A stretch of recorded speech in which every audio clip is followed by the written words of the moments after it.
Good day and welcome. I'll be answering NECO 2020 Health Education Past Question 34. Isolation of an infected person to prevent further spread of disease is A. Vaccination, B. Quarantine, C. Inoculation, D. Immunization, and E. Confinement. Now, isolation of an infected person to prevent further spread of disease is known as quarantine. Quarantine. I believe we've heard of quarantine, like even most especially this COVID-19 period, whereby an infected person with COVID-19 is quarantined, that is isolated in order to prevent what the spread of this disease to others. So to quarantine someone simply means was to isolate an infected person in order to prevent what the spread of this disease.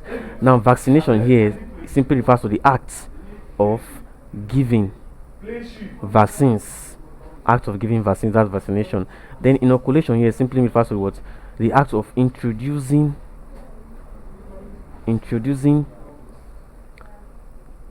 substances like toxoids into the body to help fight against what certain diseases.